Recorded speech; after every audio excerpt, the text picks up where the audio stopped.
Dr. Robert Glover, good to have you back. Good to be back. Thanks for another invitation. Oh, man, this is my pleasure. Your book and your brand has come up probably more in our audience and our community over the past several years than I think any other. So what you're putting out there, my friend, is really relevant. I like hearing that. Thank you. I believe me, I do like knowing that what I do has an impact on people and makes a difference. I like knowing that. I would say, I just had Gary Chapman on not too long ago, and, everyone I think can reference a point that they've learned from Gary Chapman, if not several, right, when it pertains to marriage. But you, my friend, everything that I've heard as far as interactions with men, interactions with men in our mastermind, you have really dove deep, I think, into the mind and the heart and the soul of some of the things that men confront in our marriages and our relationships, even relationships with ourselves, right? Sure.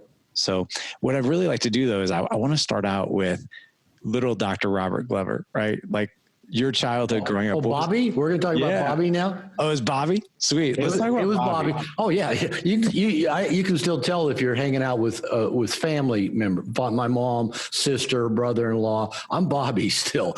I go to visit my mom's church, and it's, Bobby's here to visit. So, yeah. So what do you want to know about that guy?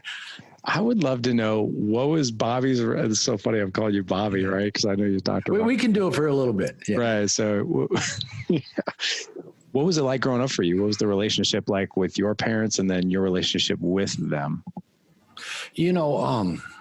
Probably like most people, the older I get, the more nuanced and complex it appears to be. 20 years ago, 30 years ago, I just turned 65. So let's say 50 years ago, the relationship seemed a lot more black and white, a lot more is this, right? So, I didn't talk to my parents for 15 years and for part of my adulthood. So it's been through its evolutions and stages. My father passed away about 11 years ago. My mom's still alive, 85, had a stroke a couple years ago. I consider we have a very healthy, boundaried, supportive relationship. She's only got a few years left, so I try to make a lot of time I live in Mexico. She's up in Seattle. I try to get up and visit. During COVID, I've been up there probably every other month at least, just to check in and just to be with her, because it's tough being old and isolated.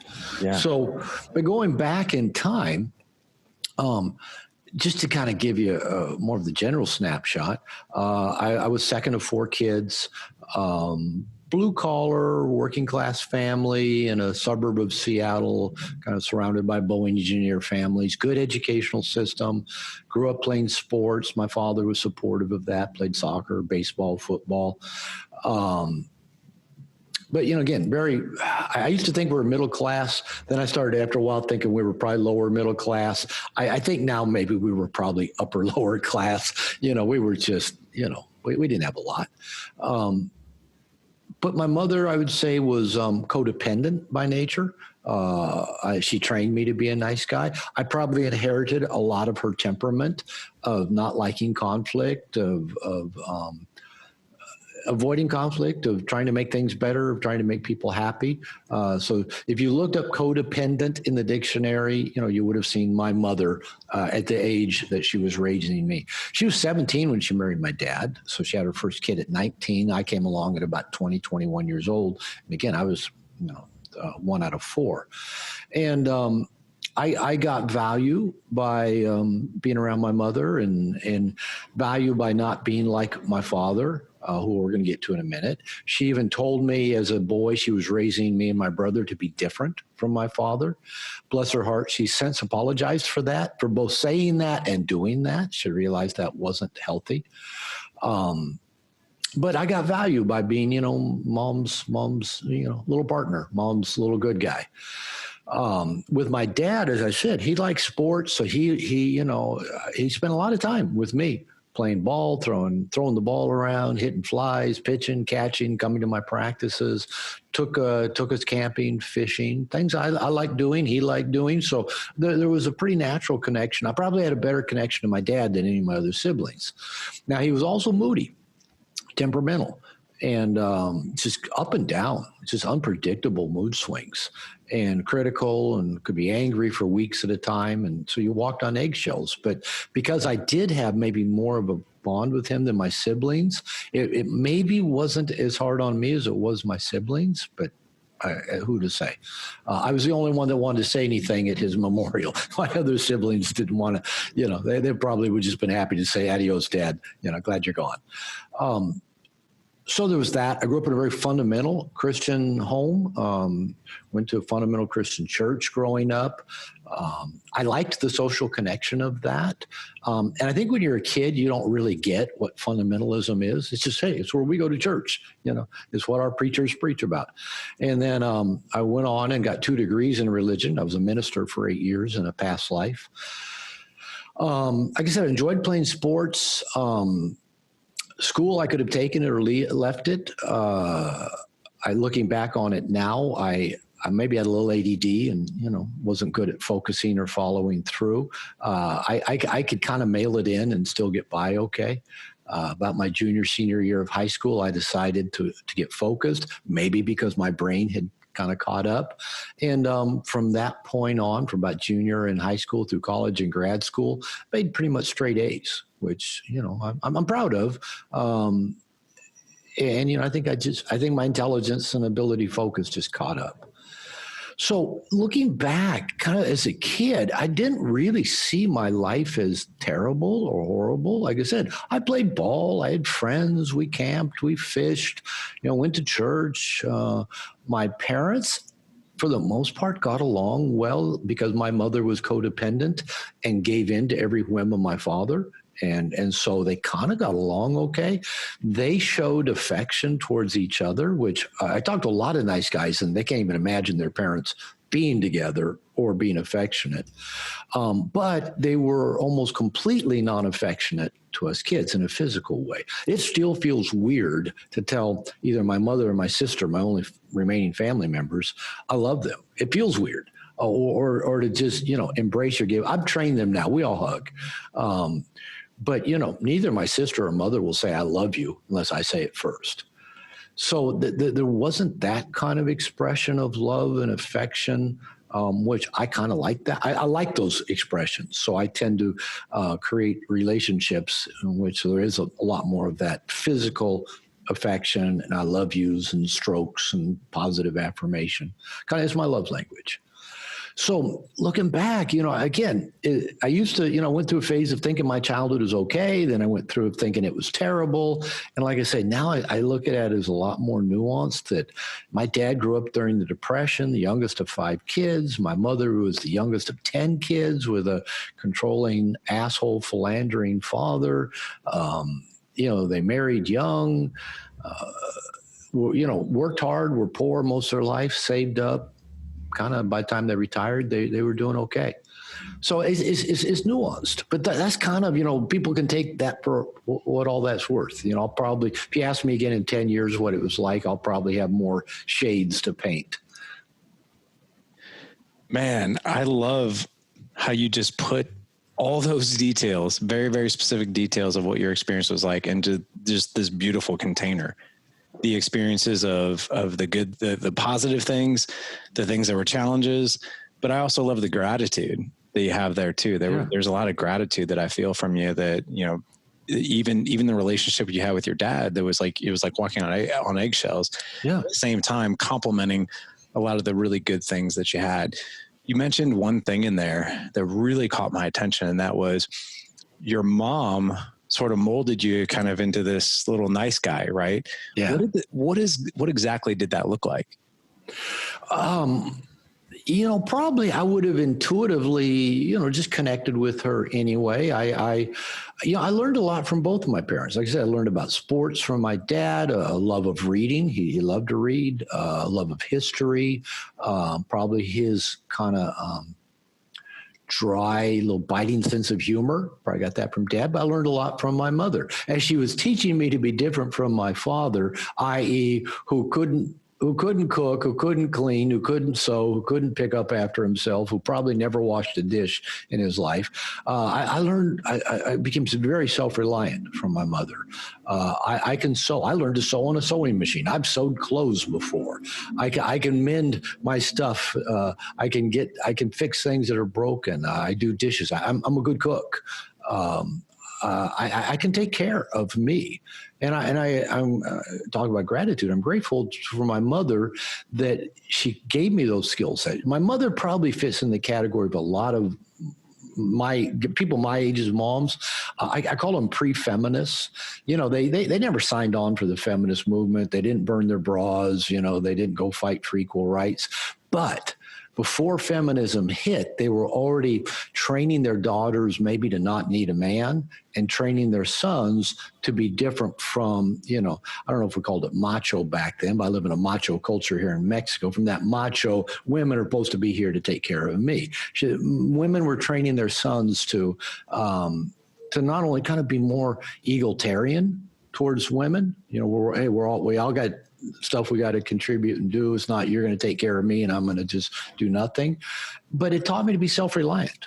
And so again, that's a gift and that's a blessing. So I enjoyed those aspects of the relationships with my parents, going out and playing ball and fishing with my dad and hanging around my mother and going to the grocery store and buying food. And I started cooking the family meals when I was in 6th grade, when my mother started working outside the home. She would set everything up, write me out instructions, and I'd cook dinner starting when I was 12 years old.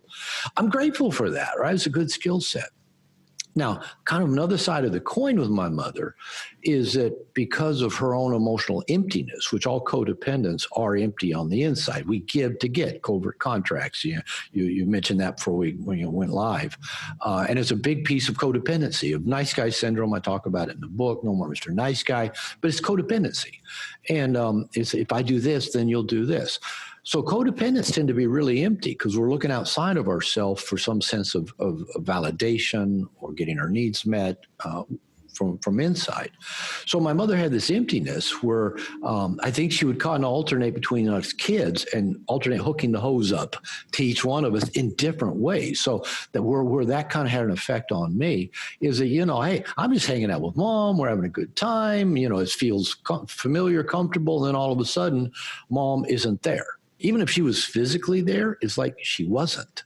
And it's kind of like, wait a minute, and as a kid, you can't explain that. Now I can look back on it, and my explanation is she kind of alternated between our kids and maybe other things to go try to fill her own empty bucket up. And when you're a little kid and you're used to having that connection, and then it's not there, and you don't know why, and you don't know what happened, that creates a state of anxiety, which I think you and I are going to talk a little bit more about as we come into adulthood. And even like the situation with my father, his unpredictability in his moods, and he's close one minute and then, you don't want to be around him the next. That creates states of anxiety as well in a small child. So we're very helpless. We bring those states of anxieties into our adult relationship. And we'll talk more about that, I think, at some point on this call. So anyway, to answer that piece about my mother, again, it was nuanced. Right. There were things I valued about it, and there were things that were not, in the big picture, were not good for me. Mm-hmm. Being emotionally fused with my mother, and being her surrogate partner, being the good man that my dad wasn't. And then I brought that into my adult relationships with women and thought, well, if I'm the good guy, women will be drawn to that and they'll like that and they'll treat me well and they'll think I'm great and they'll never get mad at me and they'll never blah, blah, blah, blah, blah, fill in the blanks, right? And I found out, like maybe a lot of your listeners, that didn't actually work, that being a nice guy not only did not tend to attract women to me, it didn't keep them happy. So there's a whole nother piece. Oh, yeah. There is so much there. And by the way, thank you so much for sharing that. I want to make sure the audience heard the codependent theme there. So, and I want you to repeat it one more time. So when you're codependent, you're empty on the inside, and then you do what on the outside to get what? Well, you do whatever, but it usually involves what I call covert contracts. It's a giving to get. If I do this, then. And the 3 nice guy covert contracts, as I explain them in the book, I'm going to actually give them even more clearly than they are in the book. But nice guys, nice girls tend to have 3 covert contracts. Covert contract number 1, if I'm a good guy, then I will be liked and loved. And for a lot of nice guys out there in the dating world, and women will want to have sex with me. Covert contract number 2, if I meet everyone else's needs without them having to ask, then they will meet my needs without me having to ask. And I'll just say, by the way, none of these contracts work for many different reasons. Covert contract number 3 is if I do everything right, then I will have a smooth, problem-free life. It's kind of like, wait, I've done everything right. How come she's mad? I've done everything right. How come I got fired? I've done everything right. How come I got COVID? Whatever. But we don't live in a smooth, problem-free world. Now, codependency, another way to name it is, and in No More Mr. Nice Guy, I never used the word codependent, and I did that on purpose. It is codependency. That's what nice guy syndrome is. But when I wrote the book, the term codependency was primarily used in 2 contexts. One is family members of addicts, usually alcoholics. That's where the term pretty much originated. People that are trying to manage an addict's behavior are often codependent. They're focused outside self. Then it kind of evolved to really apply more to women, kind of like my mother, caretaking, pleasing, in a more patriarchal, traditional model of husband-wife functioning. So when I started writing about men, I avoided the term mainly because I wanted to avoid preconceptions of what it was. I think we've moved past that now in terms of how codependency is viewed. But codependency, another way to define it, is called borrowed functioning.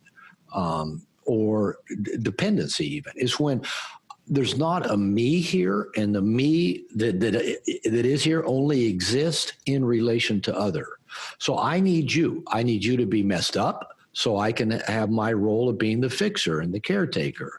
Or I need you to approve of me and value me because I don't approve and value myself. It's a borrowed functioning from people and things outside of us. A lot of codependents get this borrowed functioning from their successes, or how they look, or being a good lover, or driving a nice car, or having cute kids, or a cute dog, or I've done most of those. Oh, look at me, I'm good because I've got this. But it's all external. And whenever we're dependent on anything external for our sense of well-being, that leaves us basically frightened and scampering and constantly in a state of trying to manipulate people and situations to keep the flow of whatever it is we need coming. And it keeps codependency basically, and nice guy syndrome is an anxiety-based disorder and a shame-based disorder. The shame says, I'm not okay just as I am, so I have to have external validation or approval. The anxiety part of it is oh no, I can't feel good until everything's lined up and everybody likes me and I do everything right and I'm not in trouble for anything.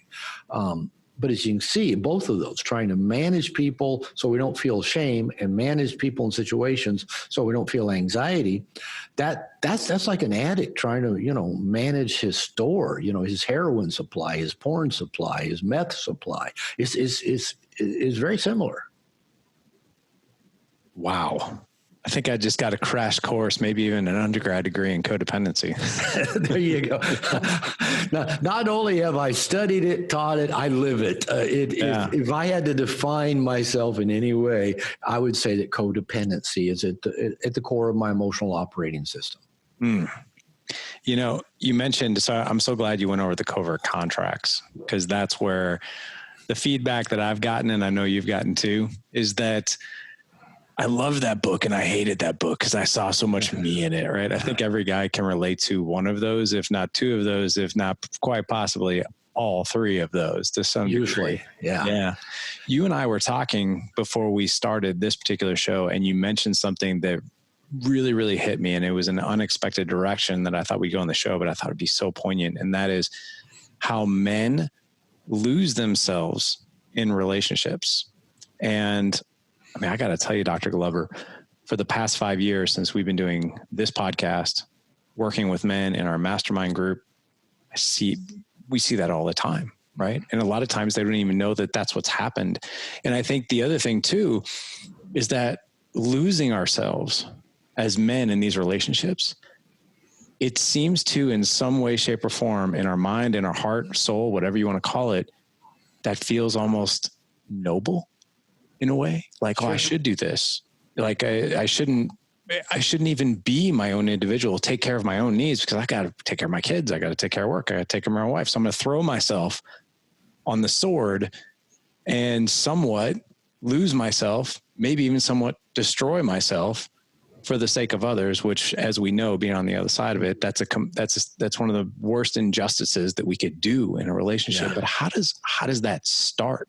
How do we begin to lose ourselves? Good question. And this is a subject, as I mentioned before we started recording, that I like talking about, because it's where I'm living right now. It's the work I'm doing with me, and I see it as the work that probably every human being in a relationship has to do. But here's the deal. I'm going to introduce a couple of terms. One is called fusion, and the other is called differentiation. Now, we don't hear these words used a lot. Occasionally, one of those words might slip by us in some book or conversation, which surprises me, because I think that the dynamic of fusion and differentiation maybe is one, or they're tied together into the same discussion. But I think they are maybe some of the most important concepts in terms of how children develop into mature adults and how adults have mature, satisfying relationships. I think they're essential concepts, and very few professionals out there are talking about it, which surprises me. Now, there's an exception. There's few exceptions. Dr. David Snarch, who wrote the book Passionate Marriage, and he's written 3 or 4 others since then, just passed away a month or 2 ago. He talks a lot about fusion and differentiation, probably more than anybody else out there in the professional world. And he borrowed the concepts from a guy named Murray Bowen, who I heard speak when I was in graduate school. He was old at that time. That was back in the early 80s, so he's been dead a long time. Esther Perel, who wrote the book Mating in Captivity, excellent book. I don't know if she specifically uses the terms like fusion and differentiation, but she talks about differentiation. That, what most of us call intimacy is like losing ourselves, where there's just no real distinct other anymore. And she says that's just the best way to kill sexual passion, is basically just to know each other so well and be so available to each other. Not that she says those are bad things, but she says this ideal of intimacy that a lot of us are working towards actually kills sexual passion, because we kind of lose ourselves to the relationship, so to speak. The analogy I use with men a lot of times is like we're being assimilated into the Borg, where we just, we lose that separate self. Now, where does it come from? It comes from being human. Most emotional pack type animals that have lived and evolved in groups. It could be pack, herds, flocks, schools, tribes, prides, whatever these animals are, that have a certain interdependency on other animals of their own species, which includes us humans.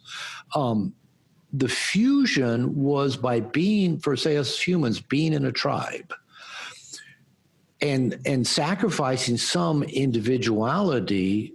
It increased the possibility we were going to survive, live, pass our genes on, and a next generation survive as well.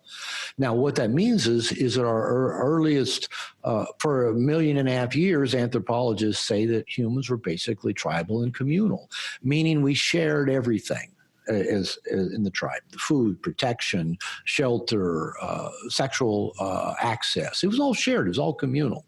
Now a lot of guys nowadays in the kind of dating guru world talk about alpha male and how women are drawn to the alpha that can kill the most and provide the most. I actually don't know that that's ever really existed in human. I think there's reasons why people think it does, but I think we're comparing apples to oranges, which I'll get to in a minute. But so in our tribal nature, fusing and losing some of self had survival advantages to it, right? Now, I think one reason why humans have evolved as much as we have and maybe grown as big a brain and a big a head as we have is that anytime there's tension between two compelling forces, there's going to be growth that happens. So as humans, I think we're compelled to that connection and community, and we're also seen to be driven towards independence and individuality.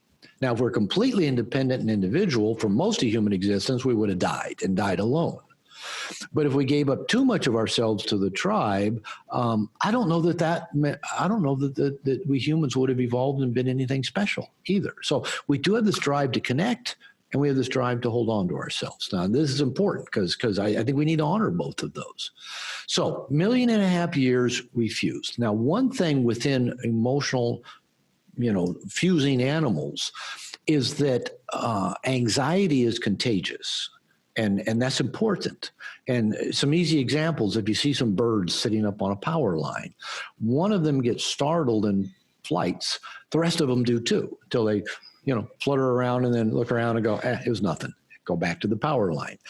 One bird having an anxiety reaction triggered the anxiety response in all the other birds. And that's a survival mechanism. It protected the herd, right? The pack, the flock.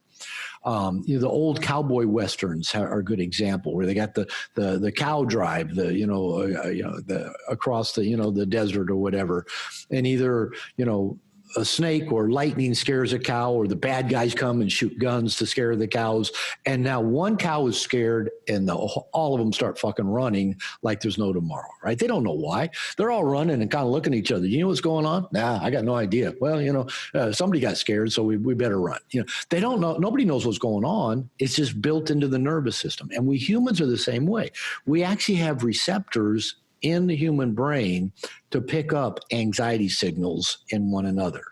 Now, when I was doing marriage counseling and family counseling, a human example would be a couple, be working with me in therapy, and maybe one day the babysitter for their kid didn't show up. So they come in with either like their baby in a little carryall or a 2 or 3 year old kid.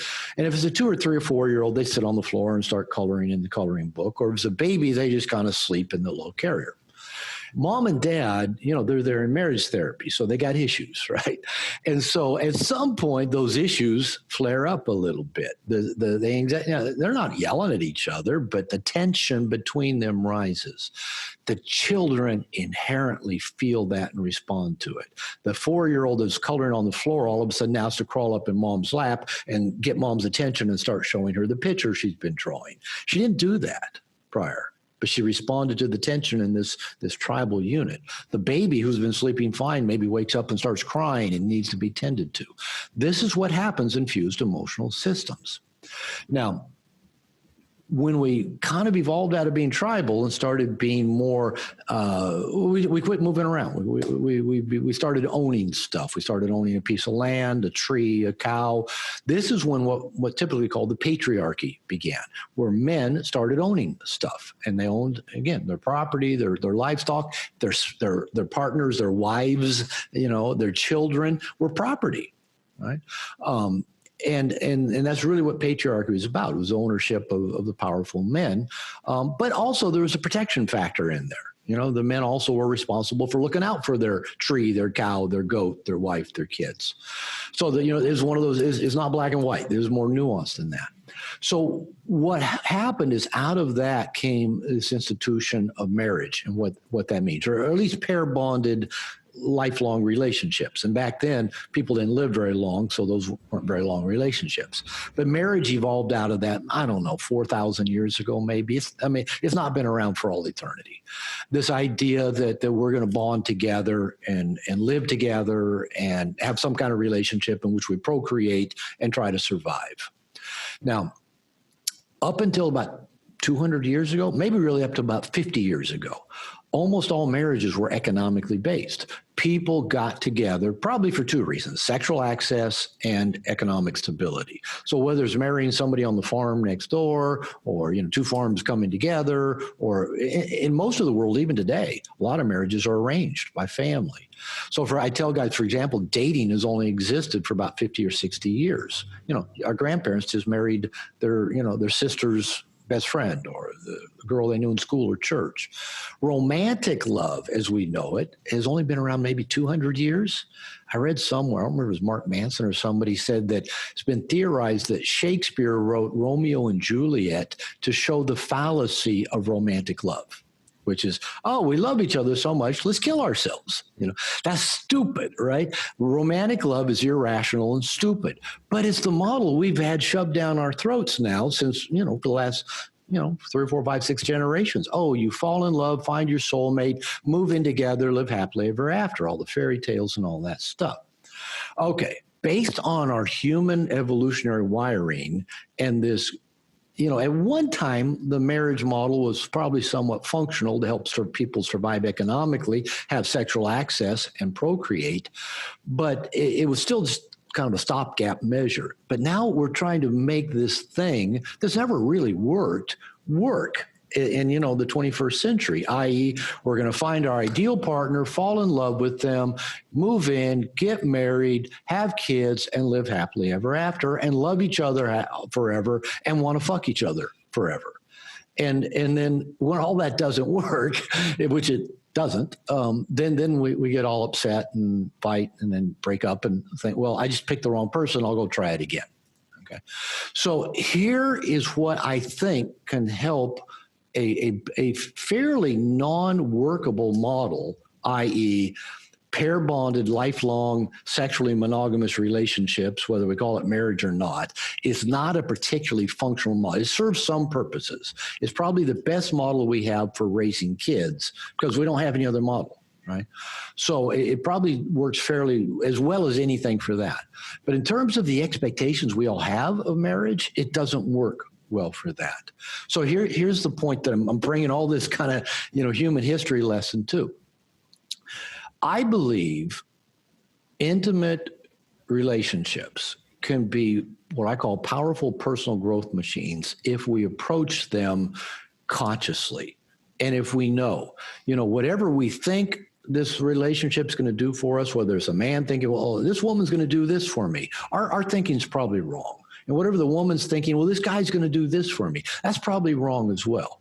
What we probably can count on is that our childhood baggage, our evolutionary history is going to manifest itself in this relationship, while the other person's childhood baggage and evolutionary history are going to manifest itself. Now we got a male and a female who have very different evolutionary histories, trying to, let's live in a house together, which our human ancestors never did up until a few thousand years ago. We haven't ever done that very well. But we think it should work. Now, here's the thing that one of the powerful things, there's a lot of things that can actually help it work better. And there's some things that make it work worse. One of the things that make it work, going back to that fusion word, when we just completely lose ourselves. Okay, we're married, therefore we belong to each other. It's an ownership model is what I call it. So, the woman's thinking, well, you're my husband, therefore you should. You should do things the way my dad did them, or you should do things the opposite of the way my dad did them, or you should listen to me talk about my bad day at work every day when I come home. You should. There's a should attached because you're my husband, therefore I own you, right? The man, well, you're my wife, therefore you should be sexually available every time I want a sexual release, or you should always approve of me and think everything I do is great, because you should. That's fusion. That's ownership. And I promise you that leads to so much toxicity in relationship. You're nodding your head, so you've seen it, know it, you've done it. So what happens is in these fused relationships where another piece that happens is we expect the other person to fulfill all of our needs, to fill our bucket up and make us complete. Now, go back again to communal tribal times that we evolved 1.5 million years. The last 10,000 years or less of being non-tribal is a speck in that time span, right? They say it takes about 20,000 years for evolutionary adaptations to occur. So we haven't even adapted evolutionary to this patriarchal ownership model. That's why it still doesn't work very well. So we had a tribe meet our needs. Let's say as men, the tribe, we went out with our brothers and we hunted, we gathered, we fought, we did it together, not alone. right? We came back with the food that we got.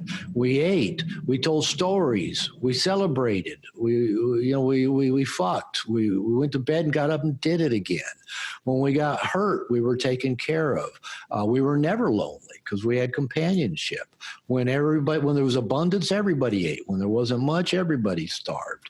But everybody was taken care of by everybody else. Now, when in a fused, pair-bonded, lifelong monogamous relationship, typically what we're doing is, because you're my wife or you're my husband, you should basically be a tribe for me. You should be all that I ever need. And no human can do that. Right? But in a fused emotional state, we believe you should. Wait a minute, I give up me for you, therefore you should give up you for me, and then we both should be filled and happy. And when we're not filled and happy, all we can figure is the other person isn't doing their job. They're failing us. It's their fault. So we either got to get them to change, so we go to work on manipulating them to change, or we fight with them, or we just give up on them, like I said, and go find another one that'll do a better job of being the tribe to meet our needs. So individuation, differentiation on the other side, is when you have two complete adults, so to speak, who choose to be with each other because they want to. They like being together. And there is some exchange. I call it a cooperative reciprocal relationship. There is exchange of goods and services between those two people, but it's only one of many cooperative reciprocal relationships each person has. I do an exercise where people diagram this, and it's really kind of a simple exercise. So you and I have a cooperative reciprocal relationship. You and I are both getting something of value out of this, and each of us will have probably had a positive experience that makes our day and our life a little bit better for doing it. You have a cooperative reciprocal relationship with your listeners. I now do too as well. This is what fills our bucket up, is having these things. For us men, I think it's having our good guy friends, it's having our work, it's having things we're passionate and purposeful about, it's having exercise, it's having challenge, it's having travel, adventure.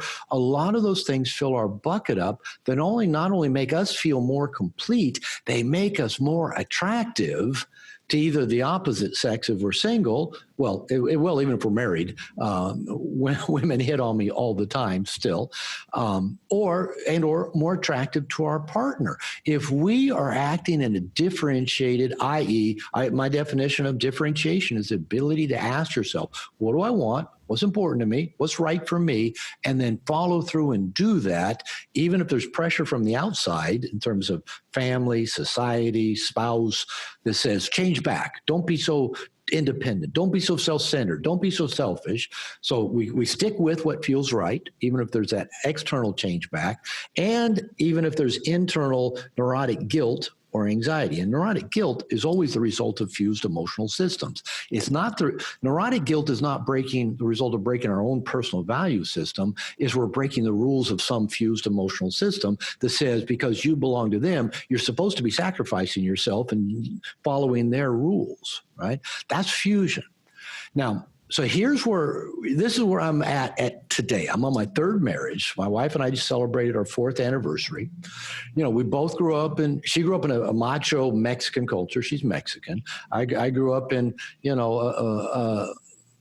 maybe the last gasping stages of a patriarchal culture in the United States, leading more to a more feminist influenced egalitarian type relationship model where everybody contributes and, maybe everybody expected to do the same. So here is my challenge, and this is what I am specifically working on. I have chosen to be sexually monogamous with my wife, and she's chosen to be sexually monogamous with me. We have a container. Now, I'm going to be clear about this because a lot of people say, yeah, I'm monogamous. I'm sexually monogamous. They're not. Almost nobody is. If you look at porn, you are not sexually monogamous. monogamous. If you fantasize about other women, you are not sexually monogamous. If you flirt with other women, you're not sexually monogamous.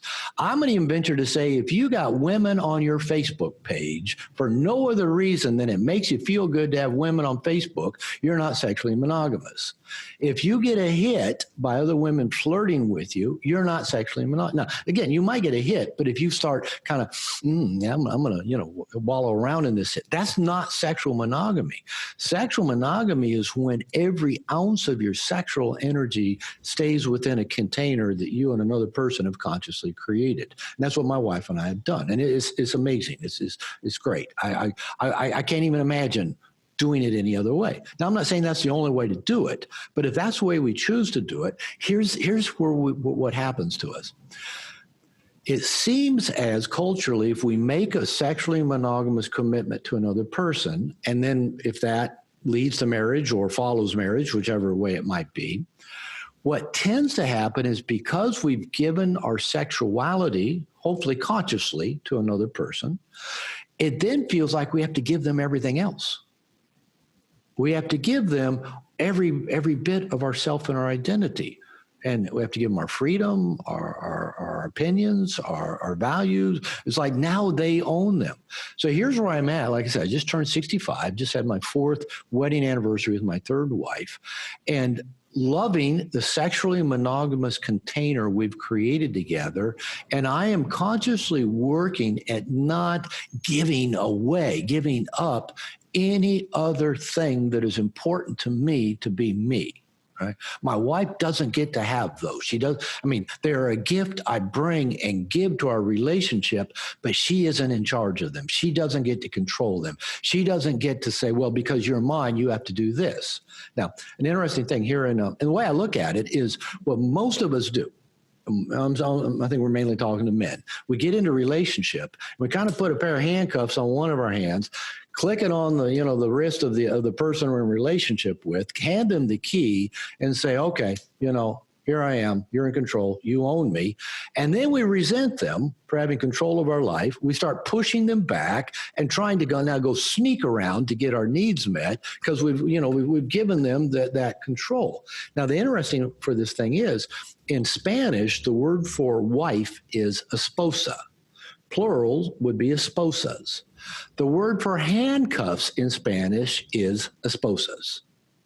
You tell that to a bilingual Mexican, and they kind of go, oh, you're right. It's kind of like they never thought of it in that way, but it's part of their language, right? It's so much a part of language, you overlook that handcuffs is wives. It's the same word. Okay. Now, that's not the wife's fault. Is we give them the handcuff and the key and then resent the hell out of them because now we got to sell the 65 Mustang. We got to get rid of the Harley. Or now she fell in love with us when we were playing on 3 softball teams. Now she wants us to only play on 1 or maybe even give that one up. And we're thinking we got to keep her happy.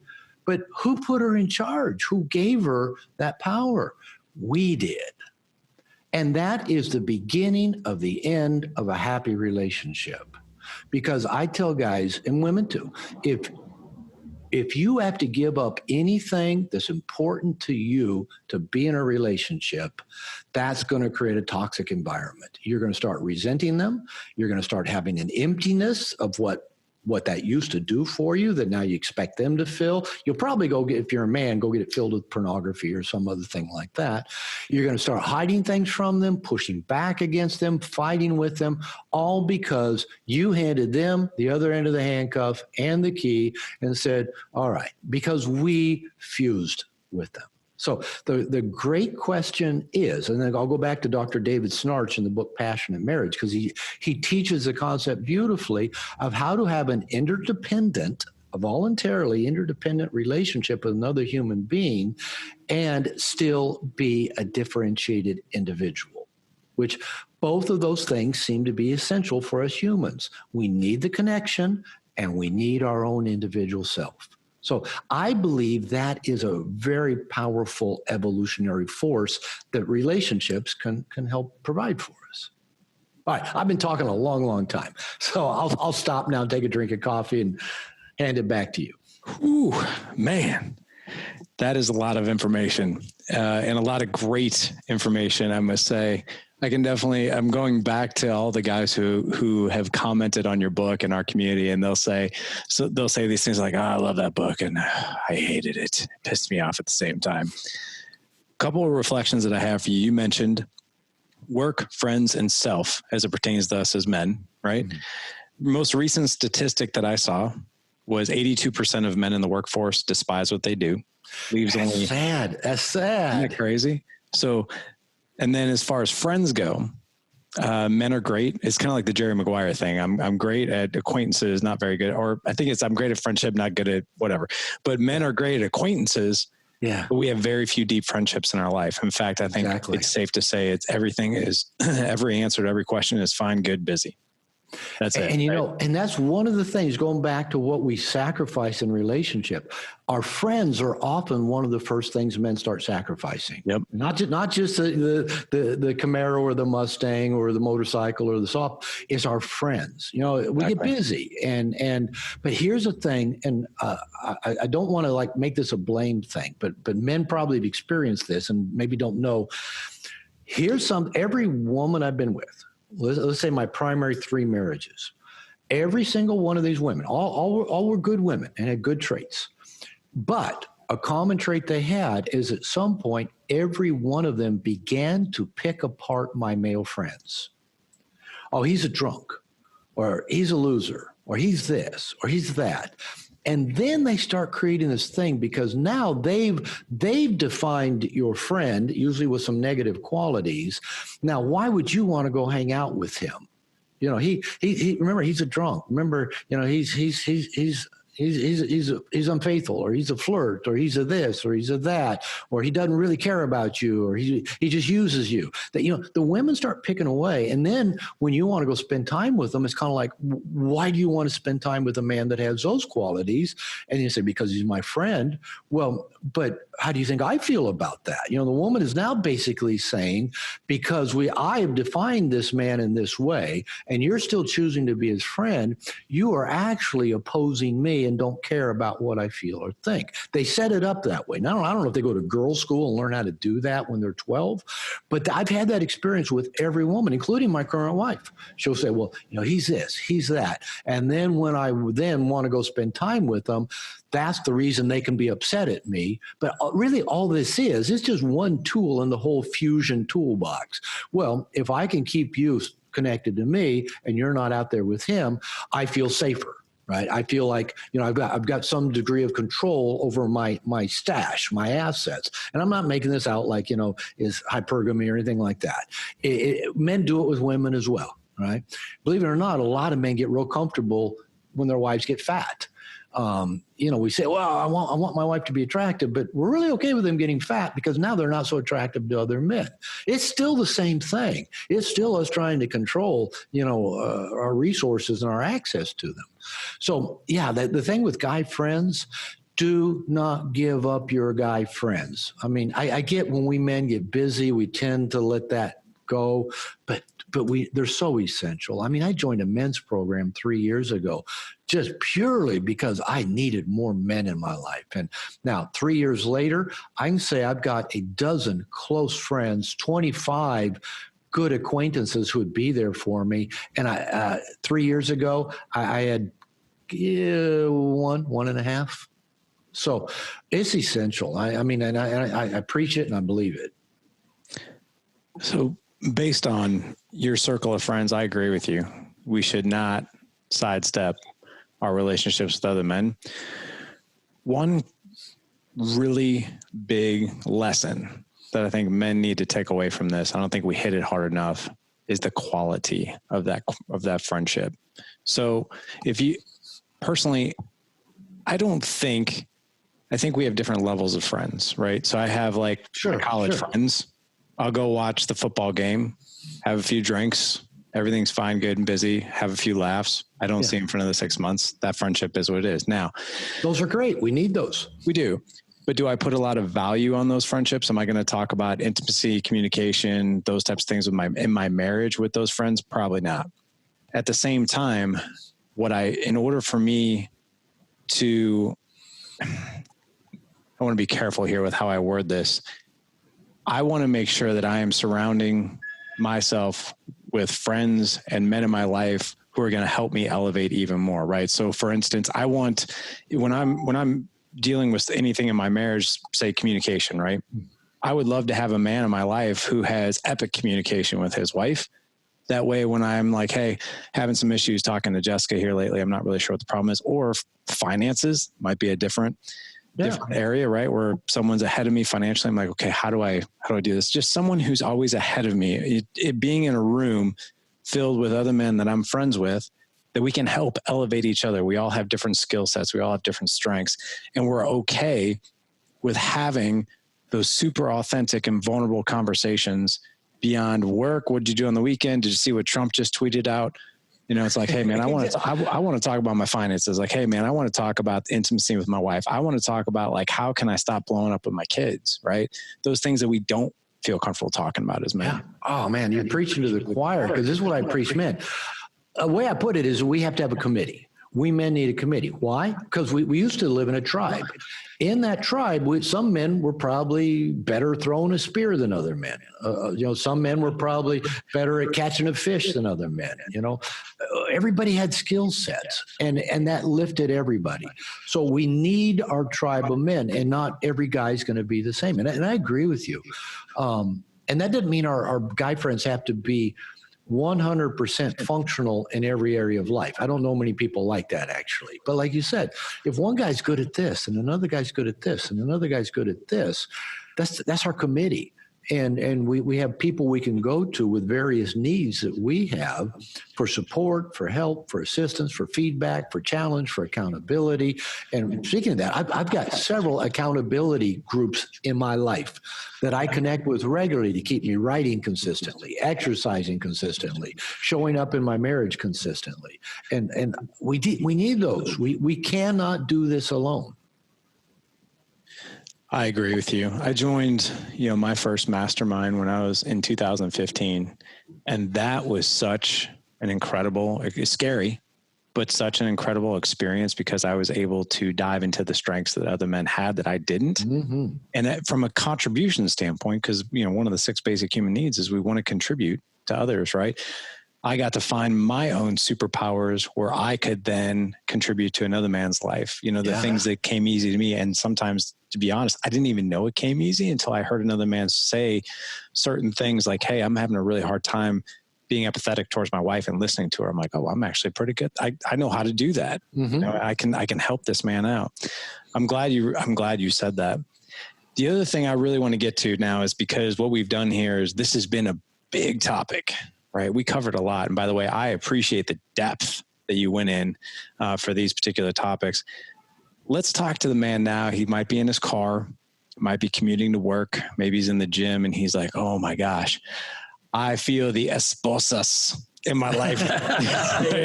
I'm there. And like, I put a lot of my happiness onto my wife. And if she's not meeting these expectations, then I get upset. Now she's upset. We're both emotionally resentful and all this other stuff. Like everything that Dr. Robert Glover has shared in the show, man, that is me. But holy cow, like, where do I start? Like, what do I even do? So let's talk to that, man. What's the simplest thing that a man can do right now that might identify with what you're talking about? All right, well, let's even back it up a little bit. Okay. The esposas is bigger than just our wives. Okay. I think it is. I'm going to pause. I'm hearing feedback over my headset. Are you hearing? No, I don't hear any. It just started 2 or 3 minutes ago. Oh, no, I don't hear any. Okay. So it's just me. I'll just deal with the distraction. Okay. So what I think we're dealing with the handcuffs is the esposas is the existential angst of being human and being disconnected from tribe. Probably goes back even further than that. I mean, we were all one with the cosmos before the Big Bang. Everything that existed at one. So the human evolution's been billions of years of just less and less sense of connectedness. So it's human nature to go find things to try to connect to. If you think about most outer space kind of movies, they deal with this existential human angst by, for example, if a guy's in a spaceship in outer space and he's going to take a spacewalk, he's going to leave the safety of this tin can in outer space. And we all have this existential angst. What's going to happen to him when he lets go? Now he's still tethered. So we think, okay, he's tethered to a tin can in space. There's some sense of safety. But then the asteroid shower comes, or something happens where, his hose gets cut, or Hal closes the bay doors and won't open them again. Whatever happens, now the person is disconnected from everything in space. And we all have this visual, right, of tumbling through space. That is the human existential angst, that we're gonna tumble into nothingness and oblivion. Right? We all have that at our core. So we all go find things to handcuff ourselves to give us an illusion, a sense of connectedness to a greater whole. It might be the tin can in outer space.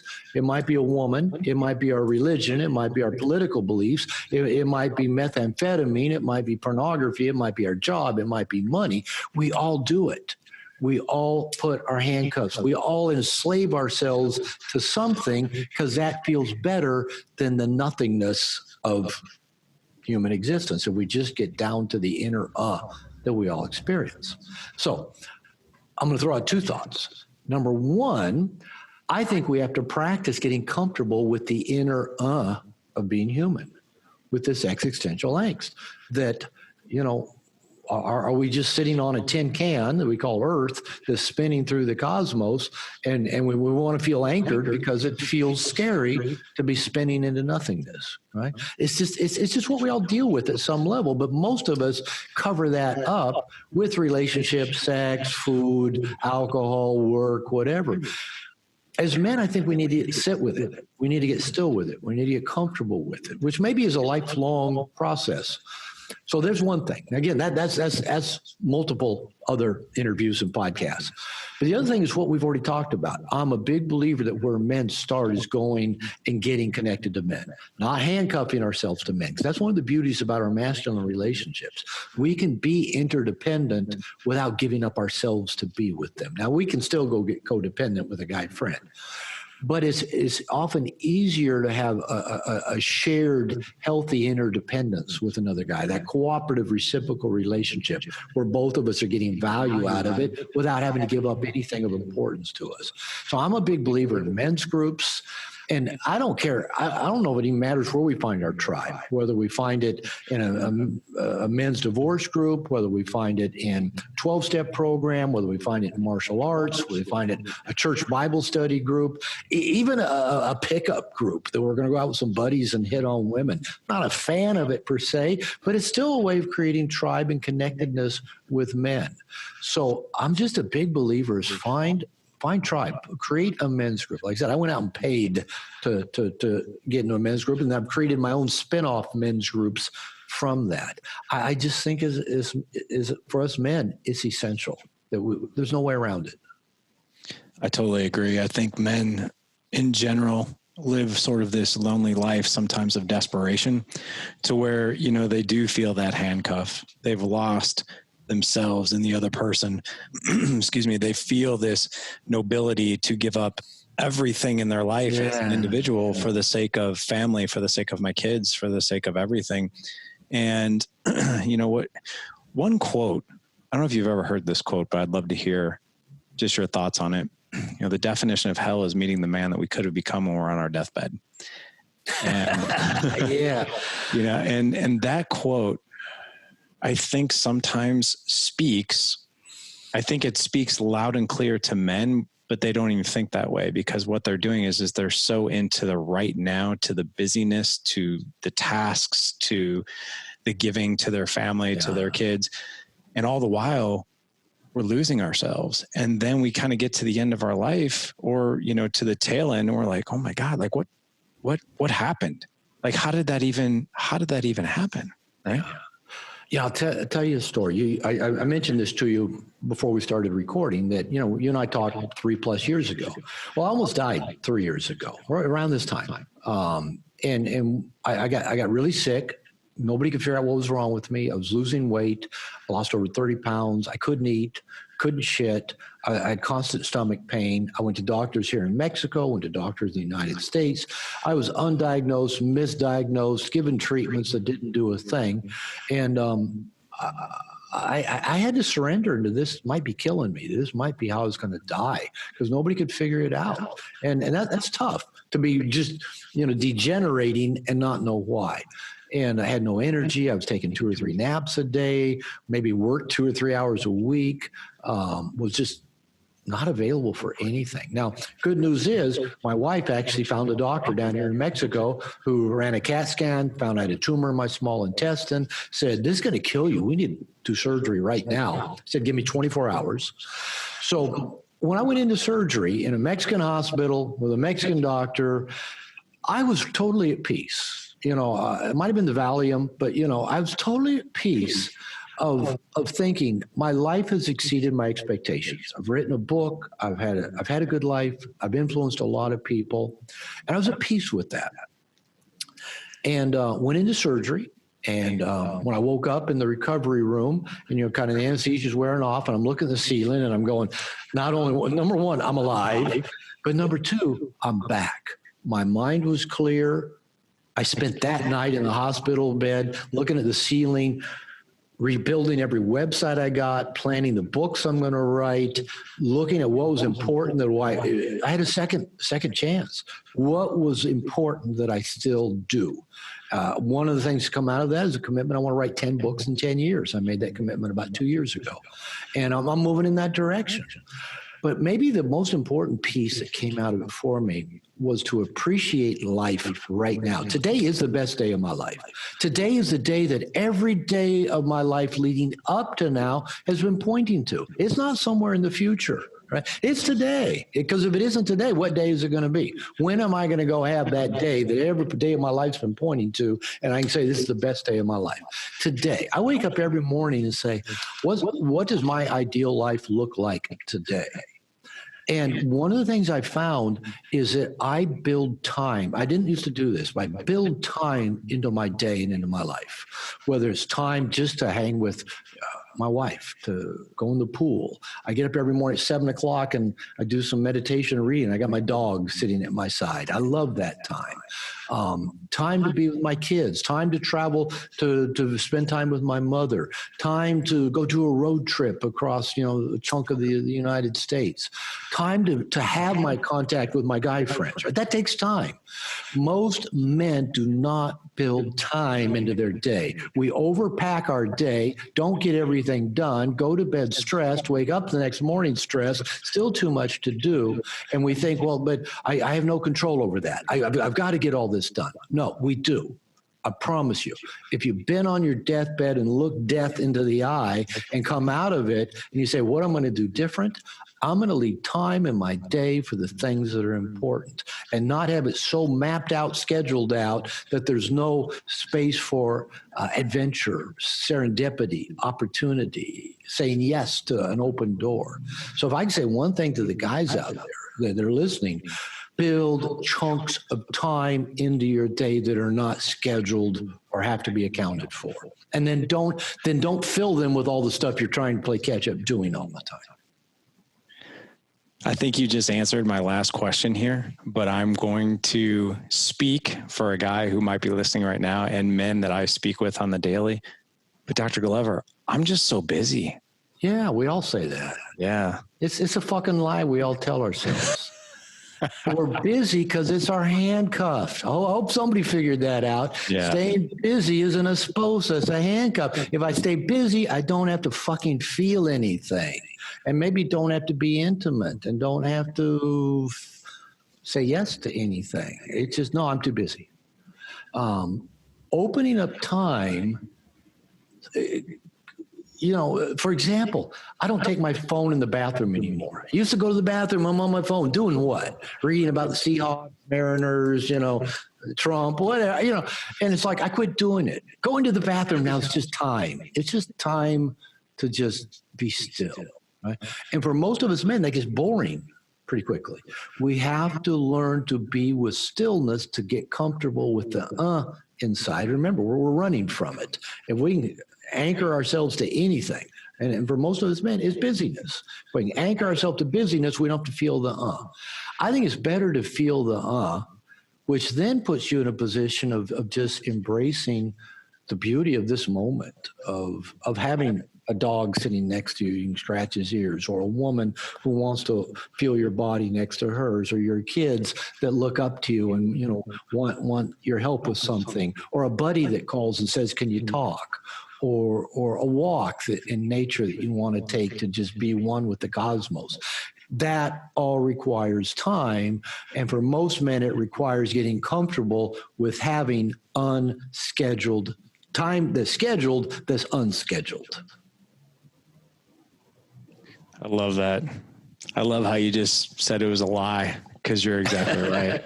Like, it's a fucking lie. Just tell it like it is. Yeah. I'm busy because I stay busy. Yeah. Yeah. Is there so as we wrap up here, this has been awesome, by the way. Is there anything that we've missed?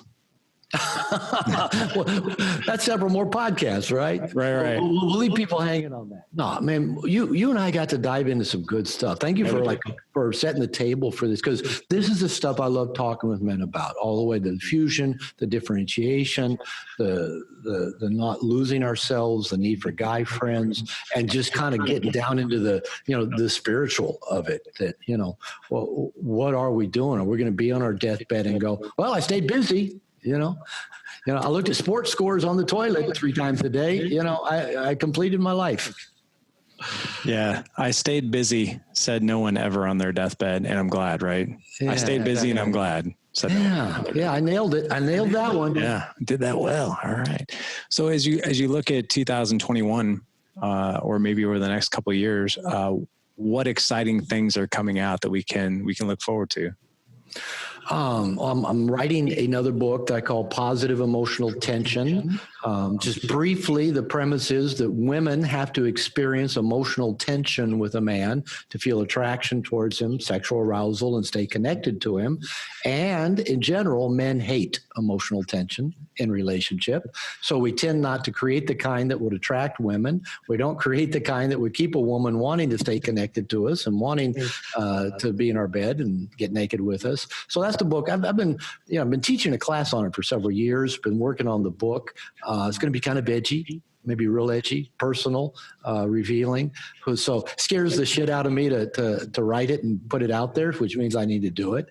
So that's really the biggest piece, that's right in front of me right now is working on that book. Man, I can't wait for that. That's exciting. And the invite is there, my friend. I would love to have you back when that book releases, or when you're about to release it. Let's do it. We can schedule it at a time when that book hits. We have you on the show. All right. You got my here. We'll hook the handcuffs up. It's in place. The process. That's right. Gentlemen, again, we are talking to Dr. Robert Glover, the best-selling author of No More Mr. Nice Guy. And can you also include, what is the name of your latest book? I know it's the dating book, but what is the exact title? The dating book is Dating Essentials for Men. There you go. Awesome. So guys, we'll have the links in the show notes for that. Also, Dr. Robert Glover, what is your website so we can include that as well?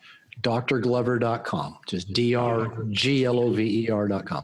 All right, guys, you heard it. Don't worry about it, though. We'll have all of Dr. Glover's resources as well as our resources. If you go to this particular show, it is gooddadproject.com/301. Again, gooddadproject.com/301. Dr. Robert Glover, this has been an honor. It's been fun. And thank you so much for sharing so much incredible, valuable information with us. Thanks for the repeat invite. And I look forward to doing this again. Heck yeah. Gentlemen, go out and live legendary. Take care.